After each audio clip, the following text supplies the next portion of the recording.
The knock came just as the wall clock struck midnight. Emeka Nwachukwu froze in his study, the weight of unfinished documents slipping from his fingers. Outside, the estate was silent. Only the distant hum of a generator filled the air. His wife Nneka and their son Tobi were asleep upstairs. Nobody was supposed to visit at this hour. Another knock, firmer this time. With a dry throat, Emeka approached the door, his heart drumming. The peephole revealed a woman in a long brown dress. Her arms folded, her face hidden in the dim porch light. But he knew her. He knew that posture, the way her left foot pointed slightly inward, the way her shadow clung to the walls like an omen. He unlocked the door. Adesuwa, he breathed. She stepped inside without an invitation. The scent of damp earth and faint perfume trailed her. Up close, he saw the years had sharpened her beauty, but something else clung to her now, something cold and unreadable. "You didn't think I'd come back, did you?" she said, her lips curling into something that wasn't quite a smile. Emeka swallowed. "It's been 10 years. 11. He cleared his throat, shifting uncomfortably. "Why are you here?" Adesuwa glanced around the house, her eyes lingering on a framed family portrait near the staircase. Her gaze flickered over Nneka's bright smile, then settled on the young boy in the photo, Tobi, his round face mirroring his mother's. A shadow passed over her face. "You have a beautiful home," she said, "a beautiful family." Emeka's stomach twisted. "Adesuwa, whatever this is, You owe me," she cut in, her voice calm but sharp as glass, his fingers clenched. "That was years ago. Years don't erase sins," she murmured. She reached into her handbag and pulled out an old crumpled envelope. "Read it." Emeka hesitated. Then, slowly, he unfolded the letter. The words hit him like a punch to the gut. "You left me when I needed you the most. You walked away from your own flesh and blood." He lifted his eyes. Adesuwa. She took a step closer, her breath warm against his cheek. "You're going to fix it, Emeka. You're going to let me in, or..." She tilted her head. "I tell Nneka everything." A thick silence fell between them. Emeka's mind raced. His marriage, his reputation, his career. He had built his life on a spotless image. One crack and everything would crumble.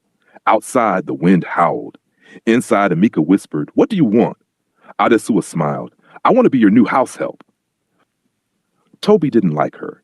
He stood at the top of the staircase, peeking through the wooden rails as the woman carried a single suitcase into the guest room.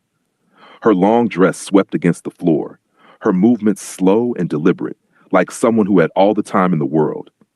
His mother, Nneka, stood beside her, offering a polite but stiff smile. "Adesuwa, I like my home to be in order. No late nights, no unnecessary discussions with my husband." Adesuwa laughed softly. "Of course, madam. I am here to serve."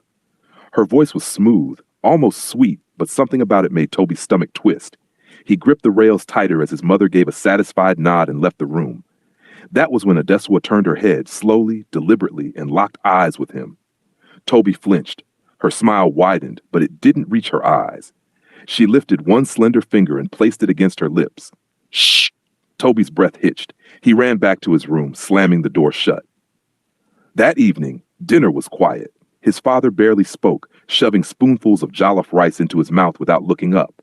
His mother kept glancing at Adesuwa, as if trying to decide whether to trust her. Adesuwa, on the other hand, ate slowly, gracefully, as if she belonged there. Every now and then, she glanced at Emeka. Tobi saw it, the flicker of something unspoken passing between them. But what disturbed him most was how, whenever she caught him staring, she smiled. And not the way normal people smile. It was a smile that said, "I see you." That night, as Tobi lay in bed, the floorboards outside his room creaked. He turned toward the door, his heart thudding. A shadow passed under the gap. Then, ever so softly, knock, knock. Tobi squeezed his eyes shut, pulling the blanket over his head. The knock came again. He held his breath, hoping, praying that whoever it was would go away. Then, after a long pause, a whisper drifted through the door. "Good night, Tobi." He clenched his fists. The voice wasn't his mother's.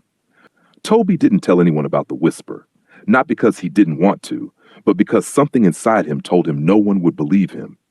His father barely noticed him, buried under piles of political documents. His mother was too focused on keeping the house spotless, on making sure Adesuwa stayed in her place. And Adesuwa, she was everywhere. She moved through the house like a shadow, always watching, always smiling. She served meals, washed dishes, cleaned the floors, always the perfect house help. But at night, when the house was asleep, she changed. Toby felt it, the way her footsteps slowed outside his door, the way her voice lingered when she said his name, the way she left his window open, even after he closed it. One afternoon after school, Toby sat alone in his room sketching. He didn't like drawing people's faces anymore. Instead, he drew figures with no eyes, no mouths, shadows with long arms and empty spaces where smiles should be. A soft knock made him jump. His door opened, and Adesuwa stepped inside without waiting for permission. "You like to draw," she said, glancing at his sketch pad. Toby nodded but didn't look at her. She crouched beside him, her perfume curling around him like smoke. "What are you drawing?" He hesitated, then held up the paper. It was a woman with long hair standing in front of a house.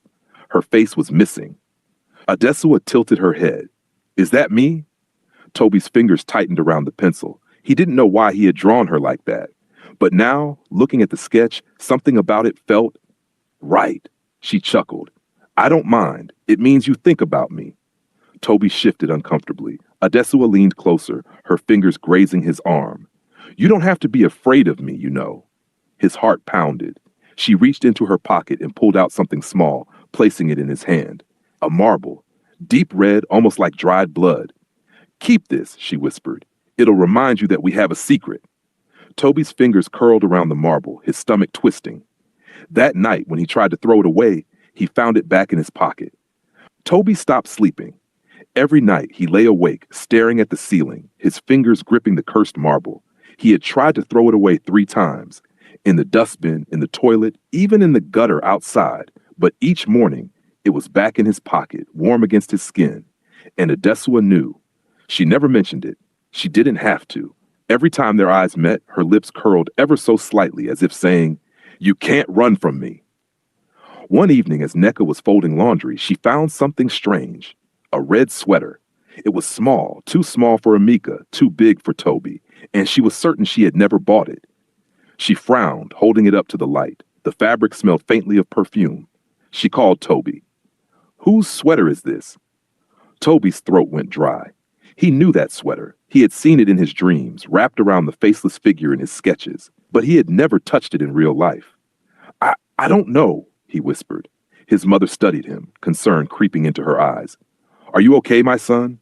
He wanted to tell her about the whispers, the knocks, the marble that wouldn't disappear.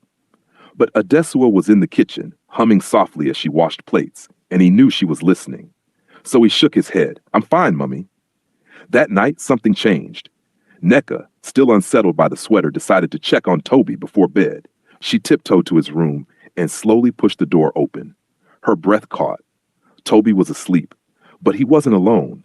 Adesuwa was sitting on the edge of his bed, watching him. For a long moment, neither woman spoke. Then Adesuwa turned her head, her expression unreadable. "He had a nightmare," she said softly. "I was just comforting him." Nneka's skin prickled. "Leave my son's room, now."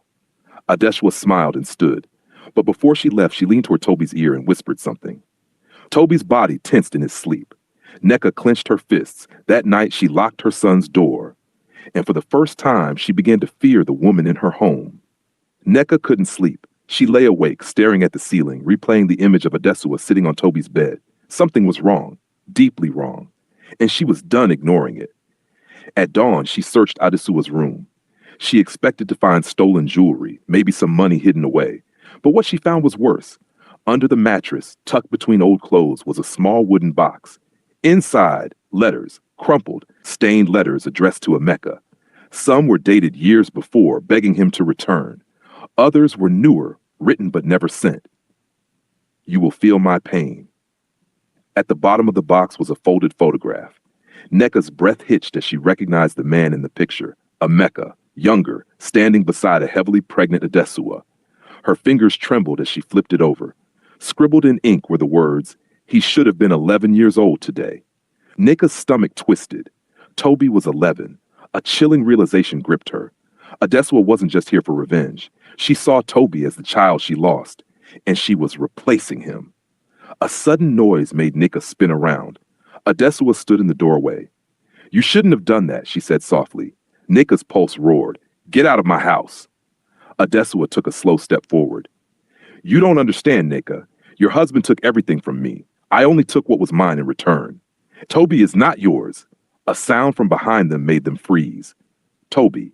He stood in the hallway, barefoot, his face pale. He had heard everything, his hands clenched at his sides, his voice barely above a whisper. You lied to me.